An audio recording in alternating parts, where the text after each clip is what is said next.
When the devil came, he was not red. He was chrome, chrome, chrome, and he said, come with me. Come, come, come with me. Welcome to the Hell is Chrome podcast. I'm your host, Andrew Dyer. You have tuned in to the longest running supporter group podcast in the greater San Diego area. Thank you so much for being here or listening in the future on your favorite podcasting app. Lots going on, kind of, sort of. We have not a lot of news to get to, but there are some events coming up that you're going to want to know about. There are some, there is a meeting tomorrow. We'll get a little bit of info on that and what might be coming out of that. But first, let's bring on our co-host and producer, John Cross. Hello, Andrew, sir. How are you doing tonight? I'm doing great. Drove home very safely and within California motor vehicle law to make the show on time, pretty much on time. Because you had plenty of time to get here, right? You know, it's not so bad. 7:30-ish is when I leave Carmel Valley, so it's tight. It's tight every time getting here, but Right. One thing goes wrong one way or the other, and this doesn't happen on time. So, right.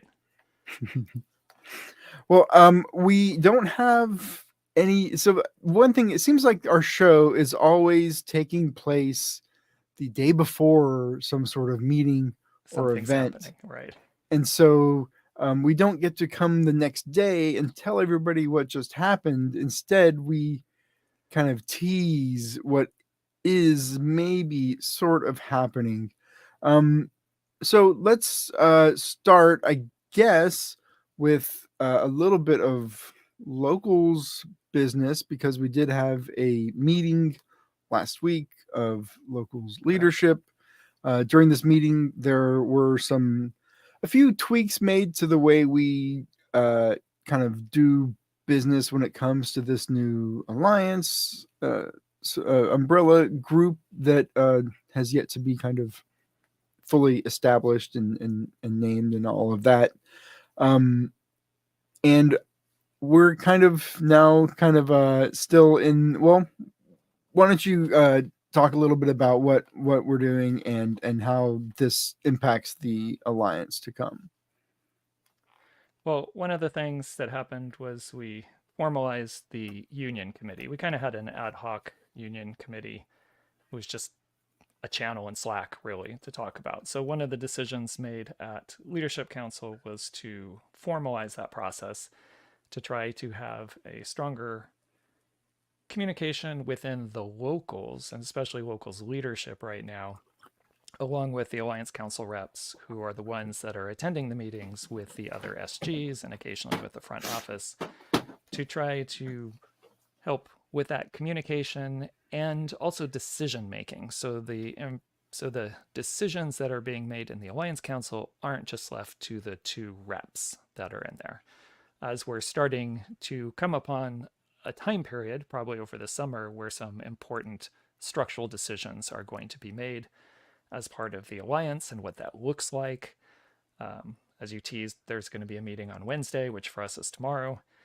So just trying to help the locals get a little better established with our internal communications to help us communicate back and forth with the other groups, with the front office, and within our leadership, so that we can make good decisions for the benefit not only of the locals but of the alliance as well. But just try to strengthen the number of people involved and Sure. And how we make those decisions. Sure. And the other decision that was made, not a critique on my producer and co-host John Cross, but previously our representatives were kind of just um, just our reps. There was no formal way that they were nominated or elected by the leadership. So that was kind of the second part of this change, is that hey, we're going to elect our two representatives, and make sure that everything is fully like above board when it comes to like how we're doing business, right? Because fundamentally, this organization, now over 200 members. Those members elect this leadership council. This leadership council is the managers of the group, and this council then elects like the president and CEO, which is of course your job. So being that kind of, you know, the top of the pyramid, so to speak, um, there's always this, in kind of organizations, there's always this kind of push and pull where like the executive is trying to see how much they can do. Joe Biden, oh, can I send them some more bombs? And then there's like the Congress, and they're like, well, Joe, how about even more bombs? That's probably a bad example. I shouldn't get into that, but the point is there's always like a push and pull between different bodies, right? So me, I'm a real pain in the ass. So, I was like, you know what, we're the legislative body. We should, make sure that we are, everything that's going to be coming this summer is fully, endorsed by us via, electing our reps. So, just doing my part, for good governance. And yeah, so looking forward, this alliance meeting, you mentioned there's a bunch of decisions coming up. Are any of these decisions scheduled to be made tomorrow? Possibly. That's the problem, is we are trying to get those things organized and figure out what we're going to do at our face-to-face meetings. So I've been helping put the agenda together for that, and there might be some things. And I know I had posted something in our leadership Slack in the union channel of some key things that could potentially come up for a vote on tomorrow, on Wednesday's meeting. But this is where we're at a stage where we really need to have face-to-face conversations to make some significant decisions for how the alliance is going to move forward. So let me ask you this. I'm so sorry to interrupt, because you mentioned face to face. So somebody told me that when 3252 in LA, when those supporter groups were organizing their kind of umbrella 3252 group, they were meeting 3 times a week to hammer that out. Wow. How often is the Alliance Council for SDFC meeting right now? At the moment, well, I guess it depends. For purely Alliance Council reasons, outside of the front office and everything else, because those are other meetings that are happening. So I don't know if they're including things like that in the 3252. But right now, there are monthly meetings scheduled. But remember, our very first meeting significantly less than 3 times a week, I'd say. Significantly less. So less. Very first meeting was a month ago, and one of the things established was to meet monthly and set a time frame, just to have significant things to, as I said, hang our hat on as we can start planning. I think we probably all recognize that we're hitting into or coming into a phase where monthly meetings are not going to cut it for the things we have to do. But at the same time, this group has also been very good on establishing a strong communication structure so that we can keep in conversation practically daily through a Discord server. And we have organized conversations that are going on. And the idea is, there's a lot of conversations happening online. And then when we get together face to face, we can start making some more executive decisions that need to be made that are just, you really need everybody in the room together to kind of hash some things out. You can't do it online because you'll have 2 or 3 people comment, in 1 hour stretch of time, and then 6 hours later, some other people are on, so you can have some loose conversations, but you you need a time for everybody to come together where you can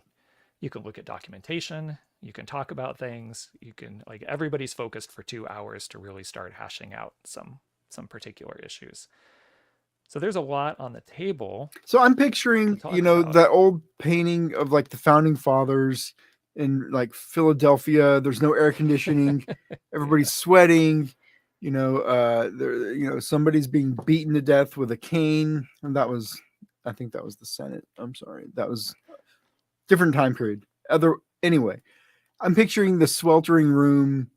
You know, nobody leaves until we hammer this thing out. Are we at that point yet? Because I would think that because it's already May, middle of May, that's practically summer. I know it's spring, but Right. There must be a building sense of urgency here, right? Because I don't know Yes. where other groups like us in other cities for other clubs were at this stage of an expansion, but I got to think we are really a little behind at this point. What do you think? I don't know. I mean, it's hard to know. Personally, would I like us to be a little further ahead? Of course, I think everybody kind of thinks that, as you're working through things. But it's it's hard to know when you talk about the 3252. I mean, it depends how you want to look at it, but they certainly had 3 years. Some people would argue kind of 4 years, the way other things played out, but they had a long time, a long lead up time to work through and sort things out.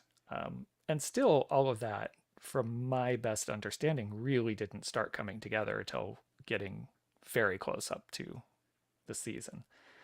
I don't think, I wouldn't say we're too short on time, but I do think, kind of what you alluded to in the beginning, we're getting close to some crunch time where we have to make some significant key decisions in order to help us move a little faster down this process. And likely we will probably have to meet more than once a month. And as I've been saying repeatedly on this podcast, personally, I think we need to engage more members in some capacity, committees, whatever it is.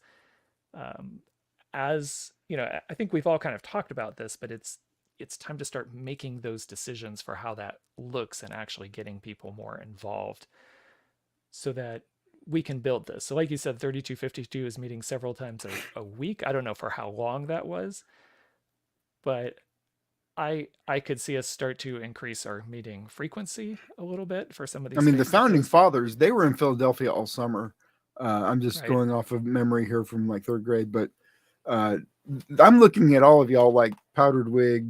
There's going to be like a painting eventually at Snapdragon of like John and Steve and Sean and whoever else, like in these powdered wigs, sweat, just drenched in sweat, like pointing at some piece of paper and like that's in my head. That's what this process is going to be, and it will be immortalized in some kind of textbook friendly painting that will substitute for actual learning at some point in time.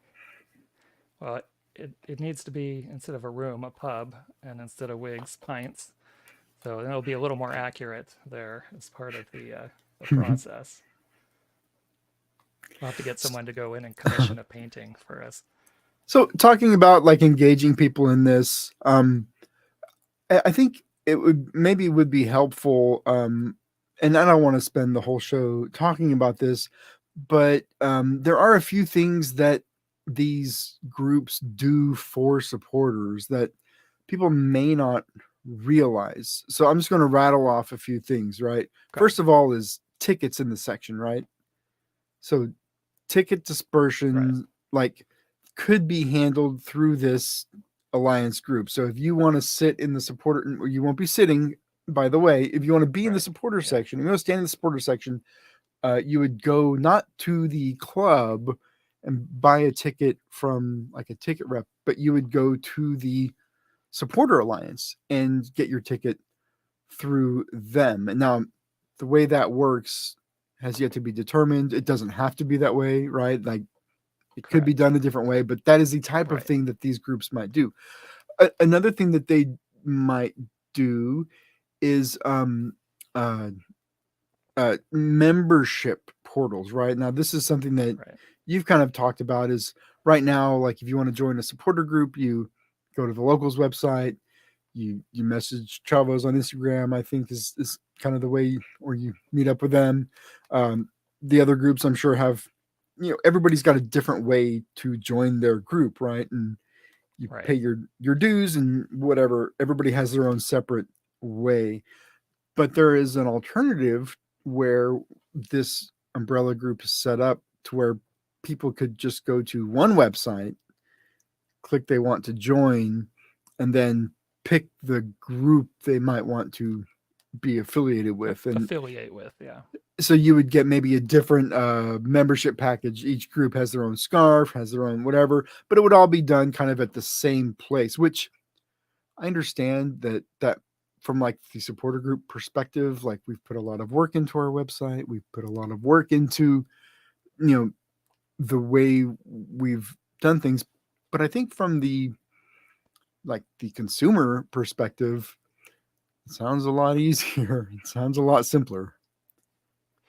Right. So, I mean, to go to the membership portal first, I guess, of the two things you talked about, yes, and that's one of the things we have to talk about. Like, how do we want to handle memberships and SG memberships versus alliance memberships, or does your alliance membership get you a membership in the SG or the other way around?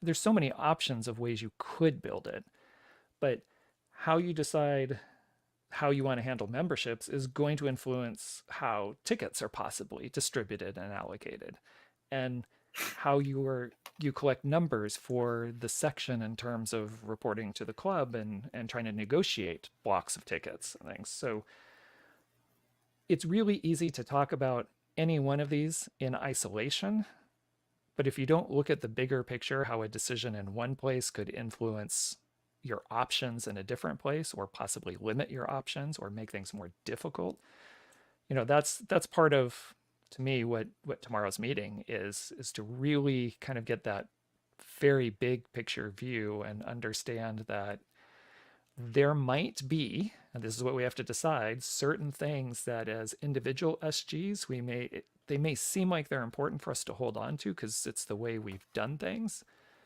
But if we continue to do it that way, will it make other things more challenging? And if we could tweak the process, like the idea of a single sign in, and have that, like you said, from a user standpoint, like from someone else wanting to join and you just go to one place, yeah, super easy. But the trade off is, okay, if in order for that to be effective, every SG would have to agree on basically the same membership fee, because you're going to one place, you're paying the fee. And then you start getting to questions of handling money and how things work. And then how do you handle membership packages? Like you said, it possibly could be, you have every range of option from everybody gets an alliance membership package and no one gets anything from an individual SG, or if you're affiliated with an SG, you get their membership package. Those are things that we have to decide in part of the council to set, again, a little bit more of a framework for how we want to proceed. And is it important? Is it vitally important to them to maintain membership fulfillment?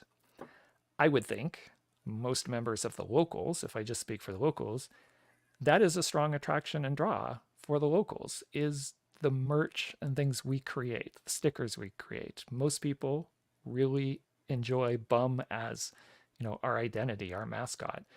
And Travis's artwork that he puts together. I mean, I don't know how other SGs are, but I feel like we have we live in San Diego and we have more people over the years who have more sets of local scarves because we put out at least one a year, maybe multiple a year. And people love them because they love the artwork, they love Travis's designs.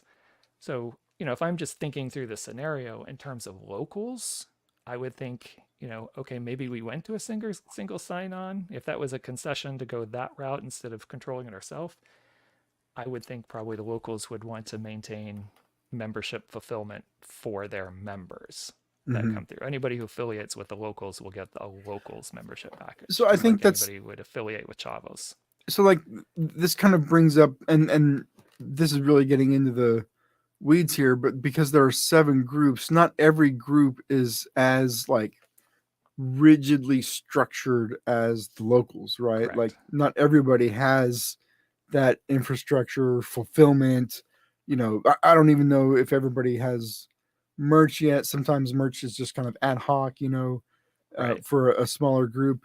So it kind of, um, for a group like that, it kind of makes sense. Like, we're not interested in maintaining a website, yeah, let's just do it through the portal. So that's going to be an interesting thing to get through. So there is this organization in the U.S.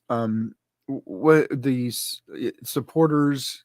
What's The the organ? Independent Supporters Council? The Independent Supporters Council, right? Now the locals are a member of this council. Now, not Yes. every SG of the 7 is, I don't believe, at this point. I'm not aware of. I know Riptides are, but I'm Okay, not sure if anybody else is. so my question for you, because you are on the Alliance Council, um, is our Alliance Council in communication with this group, um, and seeking guidance on some of these decisions? Have we talked with that Supporters Council? Have we talked with 3252? Have we talked with St. Louis or Charlotte or Portland, who does it best? Have we talked to these other groups and found out like what worked for them, what didn't work for them, what they could do differently if they could go back? I would think that would Right. be part of our process, right? Like let's build on the mistakes other people have already learned from, right? Why are Right. we just Don't reinventing the wheel reinvent the here? wheel. Yeah. Um, I would say, has there been contact with a lot of these people?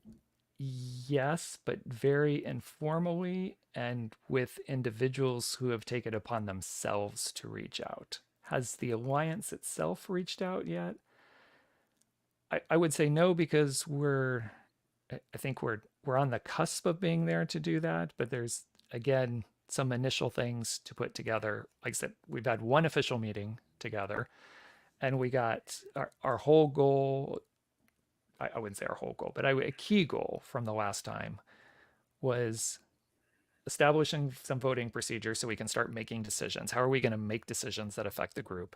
And the other was establishing communication protocols so that how can we vote for things that don't need face-to-face meetings? So how can we take care of those things offline or online, I guess, not at a face-to-face meeting? And having a place to communicate and communicate with the front office. So the bigger part of the time between the last meeting and this meeting have been strengthening those so we can now leverage those things we have as we move forward with these other decisions. So we are getting to the point where we need to start making bigger decisions about structure and get into that place of being able to reach out to different people. I know Jerry Jimenez has been helping out a lot, and he's looking at helping make some contacts for the contacts he has. Now, he clearly has some contacts with the 3252, but because of his position at SDFC, he has contacts with all the other reps that do his same thing. They're the supporter liaison person for those MLS teams. So we are hoping to start leveraging his contacts to be able to get out and start So I talking with do people. want to point out, probably more significant than Jerry's role in 3252, more significant than his role at SCFC, even more significant as a co-founder of the Locals. Jerry was the original host of this very podcast. Isn't that true? That is true. Jerry and Drew and Steve Brokoff, I believe, were the original hosts.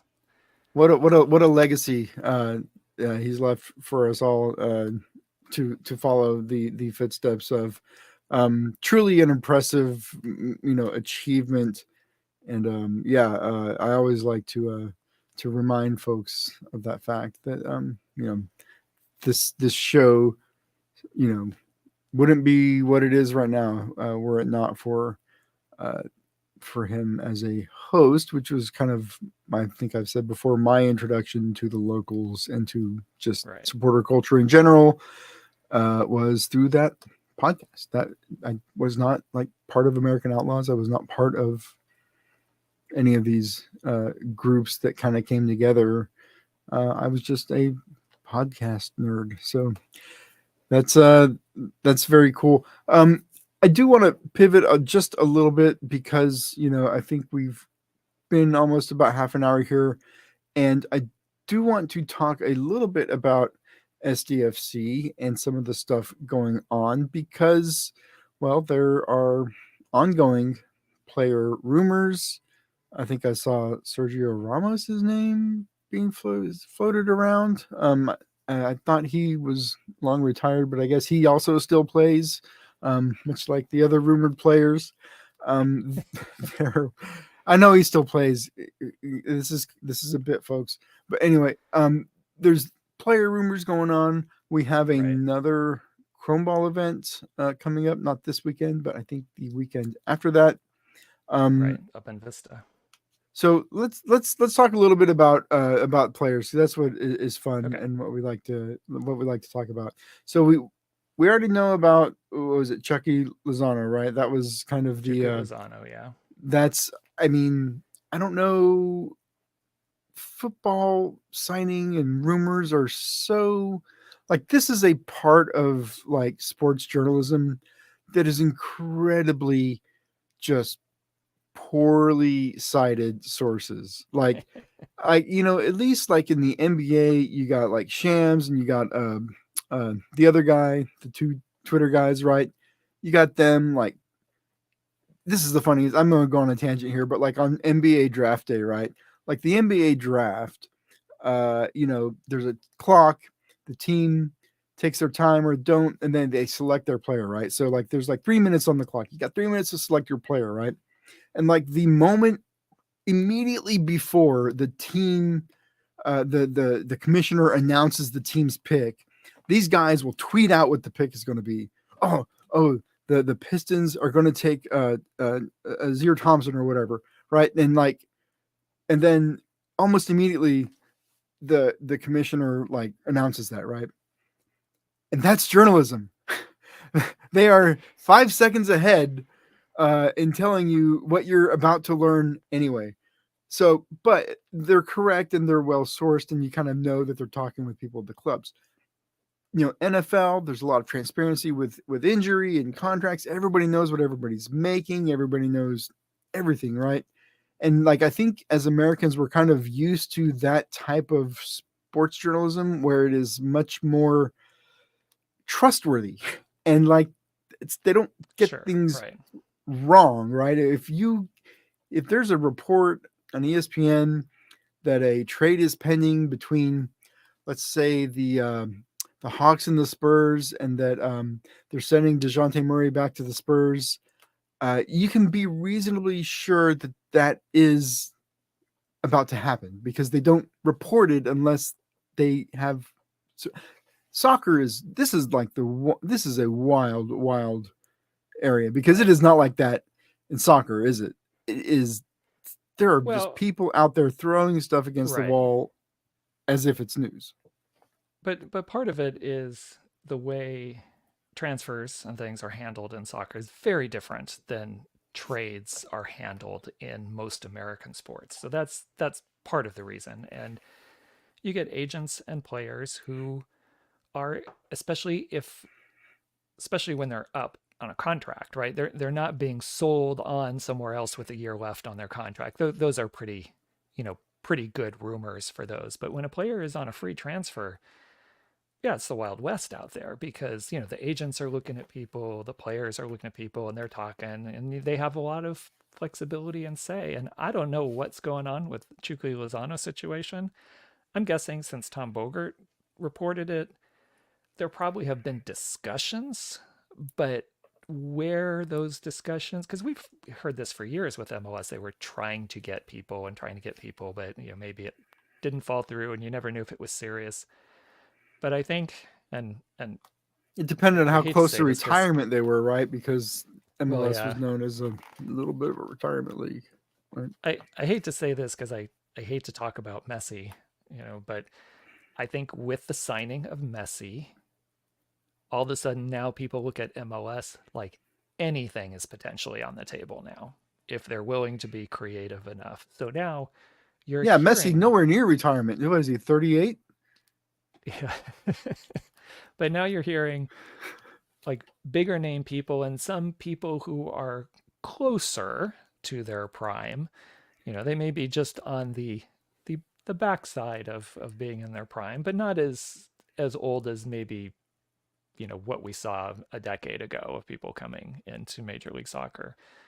But because of that, I think with the Messi situation and the potential for Major League Soccer to get very creative with financing or anything else, which I have my own thoughts on. Is there financial fair play in MLS? Is that Yeah. So, but I think because of that, now people entertain those things where they wouldn't entertain them in a way, and even players possibly entertain the idea that they may not have entertained before. Does that mean we're going to see Sergio Ramos and Chucky Lozano and all these other players have been named?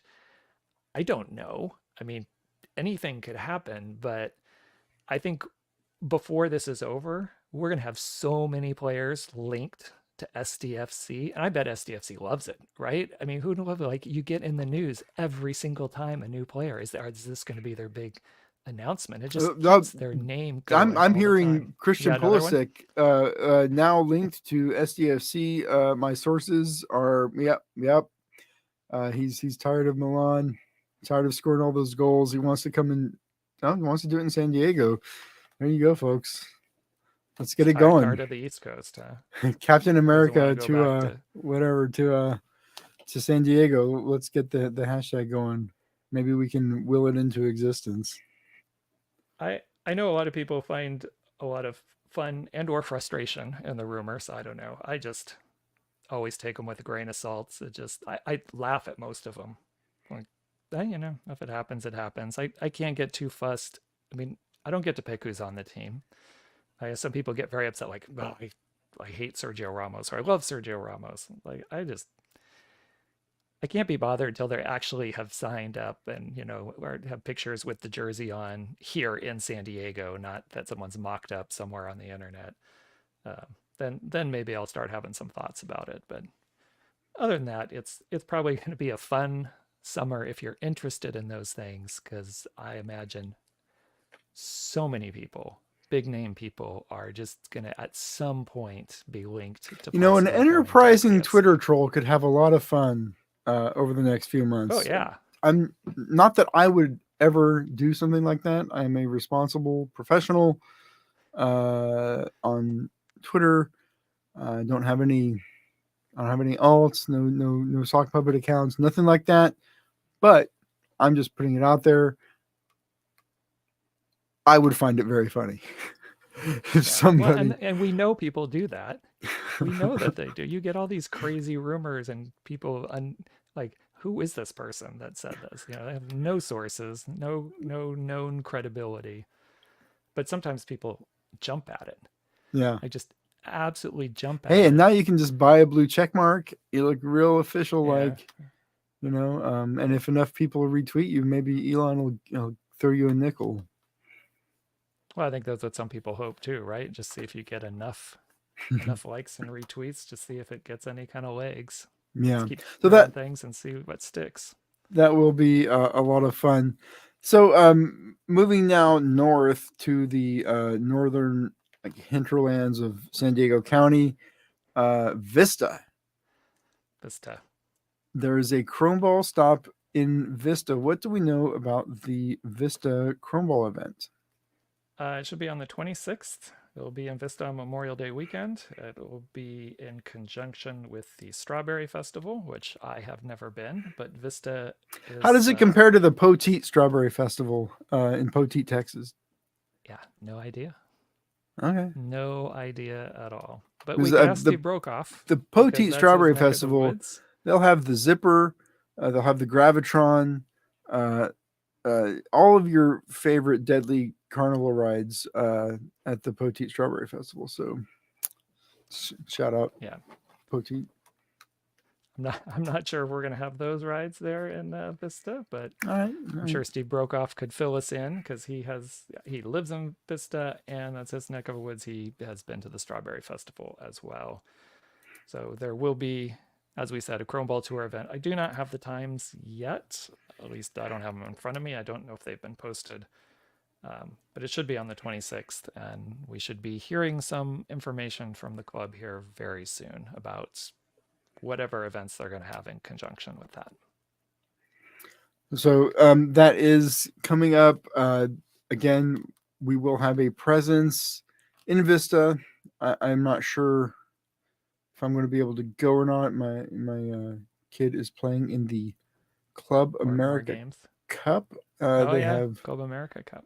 They have 2 games on that Saturday, so it's not looking very good. They really a lot of these events. I know the showcases. They try to eliminate having the kids play 2 games in one day.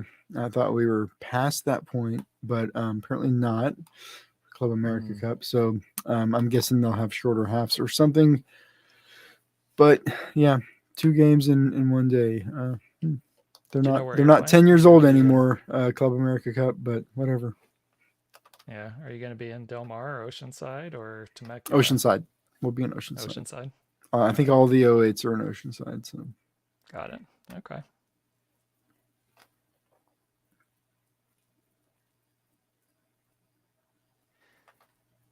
So that's the Chrome Ball. What is the next kind of club event to look forward to? I know we don't have anything official yet, but there's been a lot of conversation about having a local specific event hosted by the club or at the club. We don't know exactly what we want to do yet. We've kind of been talking about it's kind of like up in the air, right? Like we can kind of do what we like, but there will be something at some point this summer just for locals and with the club. I think they're doing this with each supporter group. Don't get the wrong idea.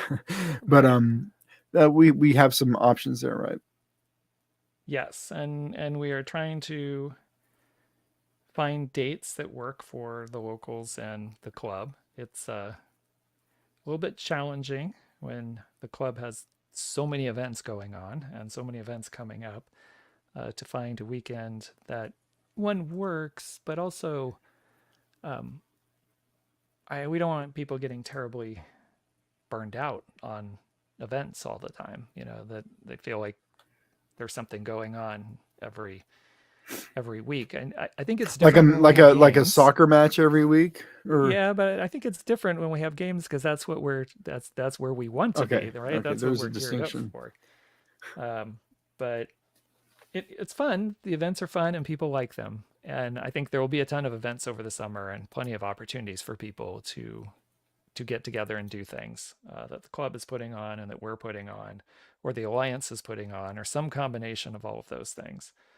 So there'll be plenty of things to do. We're just trying to find, I think, a good date, first of all, that works for as many people as possible to do this event that the club would like to be available, do some questions and answers and ask things that specifically the locals might have for the club. And as Andrew said, they're doing this for every SG.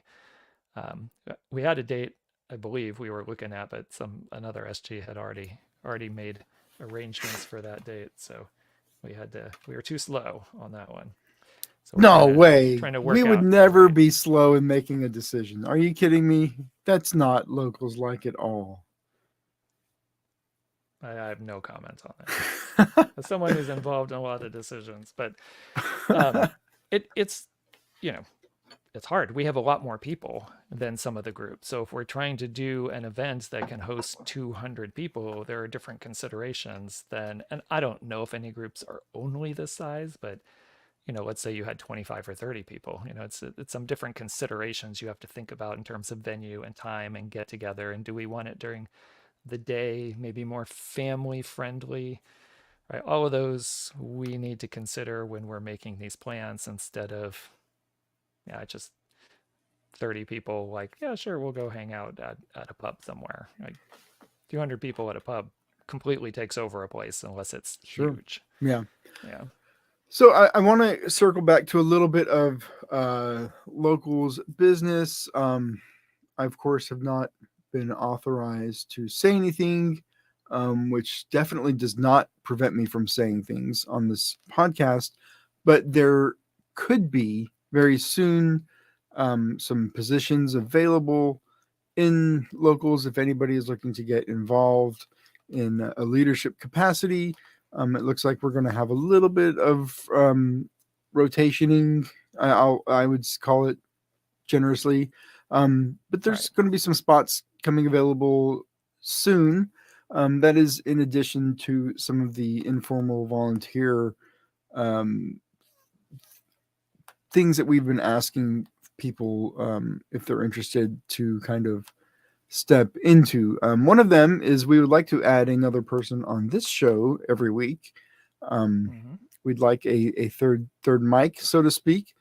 So if you are listening to this as a pod or watching the stream, and you have a parasocial relationship with John and I, we invite you to uh, take the next step, so to speak. We'd love to have other voices on the show. The idea is that we would have a permanent like third mic host. I know John has said in the past he doesn't necessarily want to be on the mic, but I kind of like him there, so I don't know if I'm gonna let him off the hook that easily. Um, but that's out there as well. So just kind of put out the call now. Right. We are on the cusp of a very busy season coming up, not just for locals, but also this alliance umbrella group that will also be eventually staffing up with volunteers, so to speak, at some Right. point, to get things done on that end as well. So, you don't have to like email us like right now. Believe it or not, people are not beating down our door to volunteer to do work for free. So you might have a little bit of time, but be thinking about things that you're interested in, things you might want to do, where you think your skills might be helpful, because we definitely need all the help we can get. If you're thinking about starting your own supporter group, I would discourage you from doing that and instead put that energy into this one or a different one. Help the ones that are out there already. So just kind of wanted to put that out there and plant that bug in people's brains, because we are going to need to staff up. Right. This isn't 109. This isn't 200 people in the section. This is going to be 2,000 people in the section. 3,000. Well, yeah, ideally we get 3,000. So we are talking about scaling these organizations in a way that we probably don't even realize we're going to have to do at this point. So I don't know if you have any thoughts on that, John. I know we had a question in the chat that we might want to hit before we get out of here. Yeah, I apologize. I didn't see. I just saw that now. So let me just in terms of organization, I think when we kind of differentiate between maybe the locals and the alliance, probably all the things we typically thought of as match day type operations will probably fall under the alliance umbrella, and we will need people from all the different supporter groups to help do things to prep the stadium on game day. And I mean, hanging banners will be very different because it's a very different wall situation in Snapdragon, but I'm sure there'll still be some banners Our to put big up, beautiful drums that need wall. to get inside. We lost our Yeah. big beautiful wall. We did. It was wonderful. It was very photogenic. It really did, I mean, we were way up above the pitch, which good or bad, whatever. But wow, it really gave us a big Yeah. canvas to showcase some creativity and some artwork. So yeah, our And big we beautiful will wall. we will lose that, and it will be shared among not 2 supporter groups, but 7 supporter groups. So, those are questions and things we have to look at as So well. here's a question when we talk about scaling supporter groups, and I'm kind of teasing a little bit what this listener question is about. But so let's say my supporter group has 10 people in it, and I have a 15-foot wide sign. Are we talking like that level of kind of, I won't call it micromanagement, because that is just kind of management, right? Like, if you're a small group, do you get to have the biggest sign in the stadium? Like, are those the kinds of things that are we going to have to get that specific with rules? Maybe. I don't know. I think those are conversations that I don't think those specific conversations are important conversations to have just yet, as far as taking a lot of our attention. I think there's No, some I'm just saying, is governance that kind structure of things, but that is the type at of some thing that we're point, talking about, right? possibly. I mean, it could. I'm not saying it would, but it could be a decision of the Alliance Council that everybody agrees no individual signs in there, like no individual SG signs. Oh, I Because don't like that. Well, but I'm just saying part of this conversation, and I'm not saying it'll happen. I want to be clear, but I think you you're on know, the record. That's what you want. but You just said, if you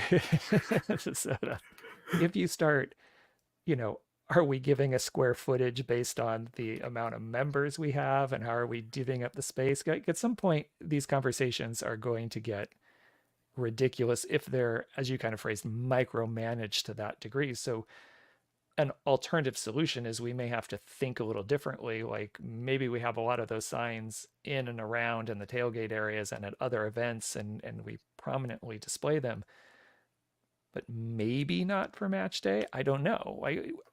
Our space is so limited, and we may need to think about choreographing whatever our pregame choreography will be. Like, if we're doing a TIFO and something else, we may want something coordinating in there. So I think those are conversations that we'll have eventually, after we start getting some more discussions about match day, getting our drummers unions together, getting our capos unions together. What is it going to look like? Are we going to have TIFOs? How often are we going to have TIFOs? Are we going to do, because if we don't get a wider ability in terms of pulley system to do wider TIFOs across our section, do we do a TIFO in the middle and plus things that go up on the sides, on the outside sections? Do we do the that's how. equivalent of Every card time I see a stunts? tifo like that, it looks to me like that is the visual representation of a compromise. Like, Well, right. This is what we have to have these conversations. And what I personally would like to do is, if we can get our governance and structure stuff out of the way this summer and really focus on that, I personally would love to free up the fall to really focus on recruiting and match day, right? So we don't have to worry about those other things, and we can really start digging into those details and coming up with ideas and trying to flesh them out and see how they might or might not work, and start planning ahead for games we know we're going to have. We may not know the date of them yet, but we know who we're playing, and we know that it's going to come up. And if we start thinking about how we want to approach those home games, I would personally rather spend our time in the fall really diving into match day and what the match day experience and culture is going to look like. But I think we can only do that if we take care of the governance stuff as quickly as possible. And that's the Taking care stuff of that people governance love stuff to hear opens about. up the I've been window. getting feedback from our Yeah, audience, everybody and loves the governance part. they love governance. They love due diligence. They really, really eat this shit up. And I think we have a listener question So I along think those maybe lines. it's perfect time for this, right? Will there be equal representation in this alliance? Should a group with 20 members have the same say so as a group with 150 members? I'm going to bring this back to Philadelphia. 1780, whatever, the Constitutional Convention, first or second, doesn't matter. All right, let's put our powdered wigs on with this one. Now, our wise founding fathers, those big, beautiful white slave-owning men, they were so wise that they Okay, came up you gotta be with. careful how that can be taken out of context. Jesus. I mean, oh yeah, I mean they're just. I mean, we carved their faces on mountains. Are you suggesting that there might be some negatives to putting these people literally on mountain sides? No, I just meant the beautiful white slave owning men as a phrase. Well, you know, I think my point is just that we have a Senate and we have a House. One of them is by equal representation per state, and the other is by population, but not exactly because they've capped the number of reps. And now we are actually starting to. California lost a Congress representative, even though we grew in population. That's because Congress has. This is not in the Constitution, by the way, but they have capped the number of reps. So that proportionality is out of whack in Congress, which Because is you're a problem. guaranteed at least one. So yes, this has been I would argue, a problem over the last 250 years. Because there are states like, I'm going to pick on Wyoming, and I know nobody is listening in Wyoming because Wyoming has a smaller population than Chula Vista, or about equal to Chula Vista, perhaps. Yet they have the same representation and power in the Senate as the entire state of California, where 1 in 6 Americans currently live. So this has been a problem in getting things done, this compromise. So this Alliance Council, in your powdered wigs in the sweaty room, I'm going to ask you, John, I'm going to put you on the spot. Sure. Has this come up yet? Yes. How are people? Did people have strong feelings? I mean, are people just kind of like, Well, I think just like the state situation you gave, it depends where you are. I think if you are a large state and you compare it to a small state like you did about Wyoming, you probably think more in terms of the Senate where it's not fair. And if you're a small state and you look at it, in terms of California, you look at the House of Representatives and you're like we have no representation. We've got one vote in this, and California brings 40, 50. I don't know where we are right now, but like my one vote is almost insignificant. So I think it depends.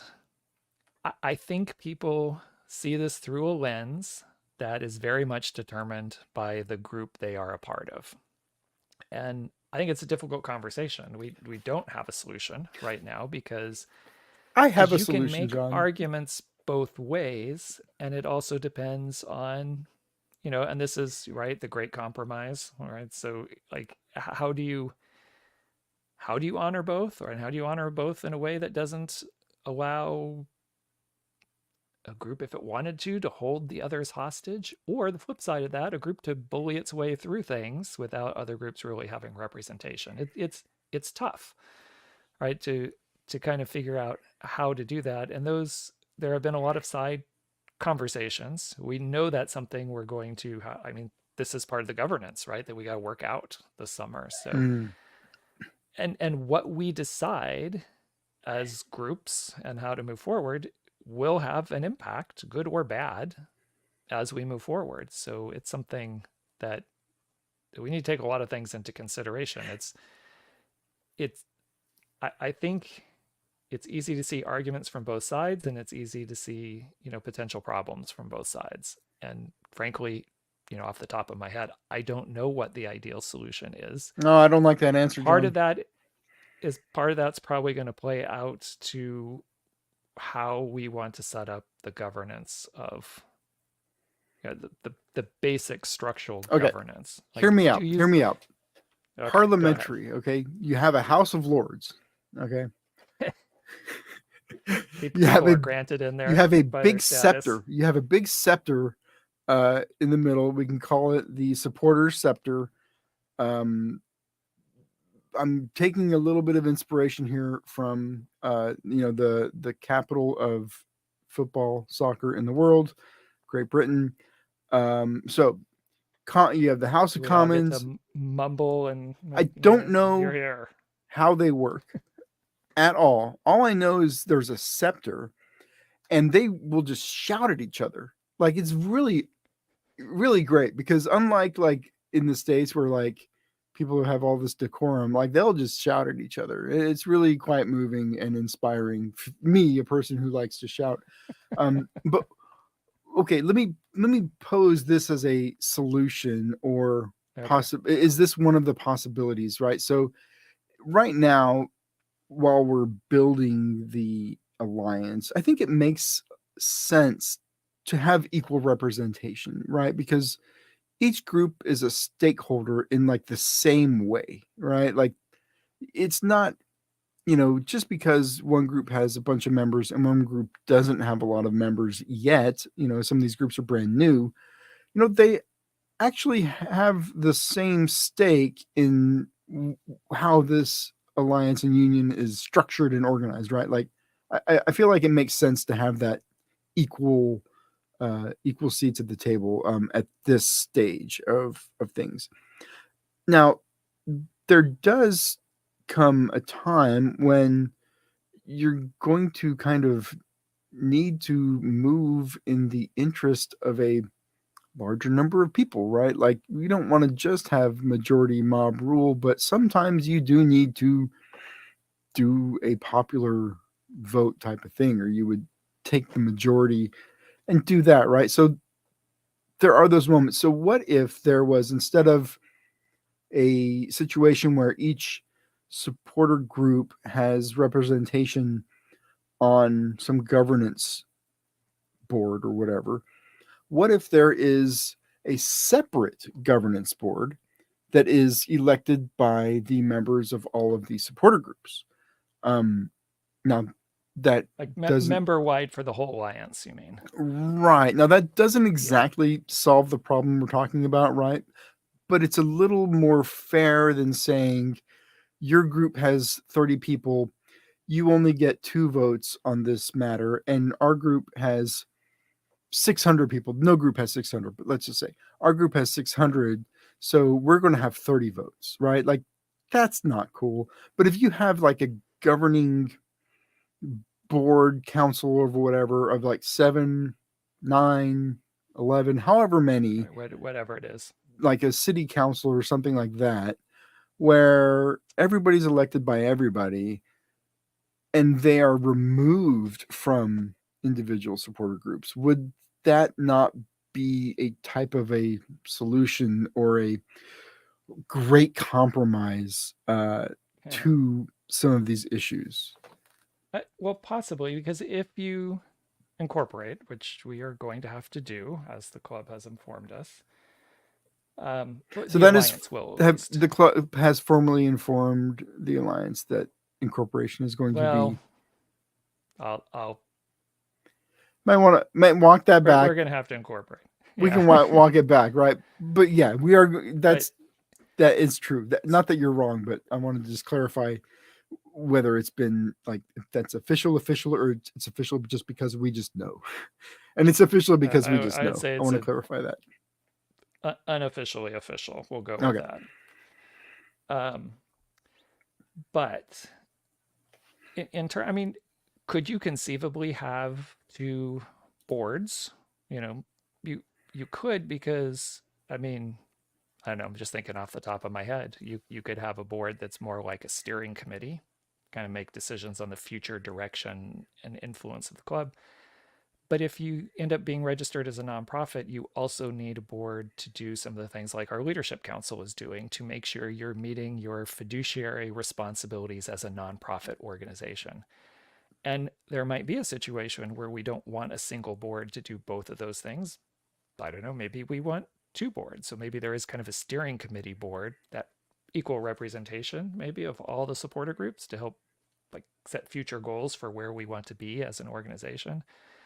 and another board to satisfy those legal and fiscal requirements of running as a nonprofit organization, so they can just deal with that stuff. And maybe in that scenario, like you suggested, maybe that's people voted on by the entire alliance to make up that particular board, and has a very specific agenda of what they need to do The House of to Commons. meet, right, to do things. And then maybe there's the other one, because that's kind of what this alliance council, I mean, they're not really doing the legal and fiscal responsibilities, because there aren't any at the moment. It's a collection of people trying to figure out how they want to organize right now. So they're kind of acting like a steering committee, really, more, to make those decisions and how to move forward. So I don't know. That's an interesting idea. You know, there could be a couple.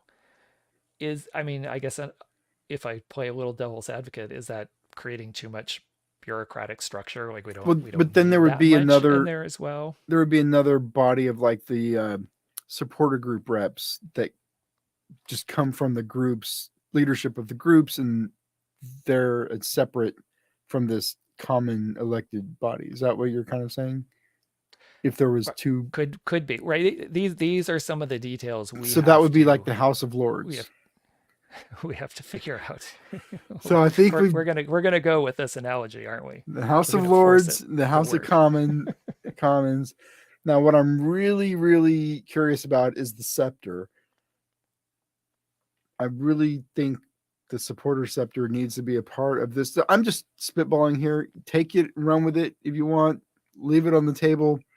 I'm not endorsing. I'm just putting the idea out there. Agenda for tomorrow, so we can bring that scepter idea up. I think, you know, the scepter is a type of thing that can really get people behind it. It doesn't make a lot of sense, but like people conceptually, you can look at a scepter and be like, oh yeah, that's power, baby. That's where the power lies.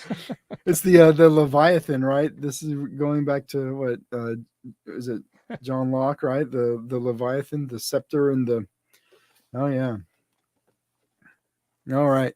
Well, I think we've provided people a well-rounded education on Great British parliamentary organizations, umbrella alliance groups, the status of ours, the immediate future of the club, Chrome Ball coming up in Vista. Lots of decisions to be made. Listen, if you're still with us after this conversation about governance and stuff, clearly you're interested in this type of thing. You are ready to join up, and you are ready. We do need more people. We do need volunteers. So I again extend that invitation, but also feedback. If you have strong opinions or thoughts about this sort of thing, let's talk about it. There is going to be an alliance channel set up on the locals Discord. I was told it would be in place as early as tomorrow. Don't hold me to that. I'm not the one doing it. So there will be a place for our members to talk about everything to do with this alliance. You know, it has yet to be named. So there'll need to be conversations about that. This governing, this question about how voting will work. Like, if you're interested in that stuff, we're going to have a place for everybody to share their thoughts and even answer or get some questions answered, because obviously John is in the Discord and so is everybody on leadership. So hey, be on the lookout for that. And do you have anything else for us, John? No, I just also want to add, I mean, this is some of the nerdy stuff, right, to do the governance, but there's certainly game day, match day, other fun stuff that I'd say more people are probably interested in helping out with, and we absolutely will need some help with those things. We got a lot of events we want to plan coming up, and we really could use some help in our events team right now. So got a couple of people I've been speaking to that we're going to be bringing on board here very soon. But if we haven't talked to you and there's other people out there and you're interested, yeah, please let us know, because we could really use help also with the fun stuff. You don't have to just do the nerdy legal rules and procedures stuff. So bear with us, but also understand, like, that's where we're at right now as a supporter group, right? Like, this is the supporter group podcast. It is coming from the locals podcast, but I think lately the stuff we've been talking about, it really kind of affects everybody. because, we're talking about club events and we're talking about Alliance. So really this is kind of broadly, kind of useful, I would hope, for anybody that's involved in supporter stuff. But this is kind of temporary that we're going to be talking about this. Eventually there will be a soccer team. There will be matches. There will be tailgates. There will be away trips. There will be new merch eventually to talk about. As you heard, membership portals could be shifting and changing. That's possible. We're yet to be decided. So bear with us. If you want to know about all that stuff, tune in every week, because in the immediate future, that's all we've got to talk about, folks. Like, that's what your supporter group is doing right now. That is what your supporter group's attention is kind of focused on, and growing this thing and being ready next year. So, I know I joke about governance not being the most entertaining podcast topic, but it is kind of important, and I hope that it's useful for anybody, everybody. And it's temporary. We'll be moving beyond it as we grow and things change and we get closer to the start of the season. I'm not forgetting about that scepter. I'm bringing that one back. All right. All right. Are we done All right. here? Until next week, thank you so much for joining us, and we'll see you again. All right. Good night, everyone. Bye.